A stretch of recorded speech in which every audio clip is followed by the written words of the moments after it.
வணக்கம். சென்னை ஃப்ளேவரில் வெந்தய குழம்பு பண்ணலாமா? இதுக்கு ஒரு பாத்திரத்தில் லெமன் சைஸ் அளவு புளியை ஒரு டம்ளர் தண்ணியில் ஊற வச்சுக்கலாம். இப்போ ஒரு பேனில் 1 டீஸ்பூன் துவரம்பருப்பு, கடலைப்பருப்பு, ஜீரகம், வெந்தயம், மிளகு எல்லாத்தையும் ட்ரை ரோஸ்ட் பண்ணி பவுடராக்கி எடுத்து வச்சுக்கலாம்.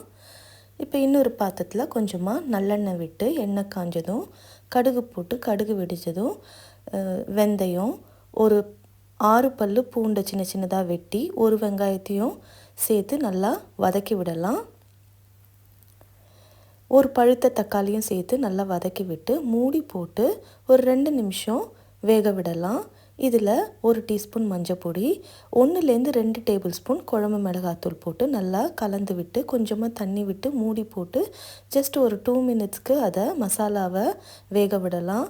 இப்போ நம்ம கரைச்சி வச்சுருக்க புளியும் 1 டம்ளர் தண்ணியும் கூட சேர்த்து தேவையான அளவு உப்பு போட்டு கொதிக்க விடலாம்.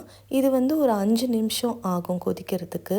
இப்போ குழம்பு முக்கால்வாசி கொதிச்ச அப்புறம் நம்ம அரைச்சி வச்சுருக்க பவுடரை இதில் சேர்த்து நல்லா கலந்து விட்டு ஜஸ்ட் ஒரு 2 மினிட்ஸ்க்கு மறுபடியும் கொதிக்க விட்டால் போதும். வெந்தய குழம்பு ரெடி ஆயிடுச்சு. இந்த வீடியோ உங்களுக்கு பிடிச்சிருந்தா லைக் பண்ணுங்கள், ஷேர் பண்ணுங்கள், சப்ஸ்கிரைப் பண்ணுங்கள். நன்றி, வணக்கம்.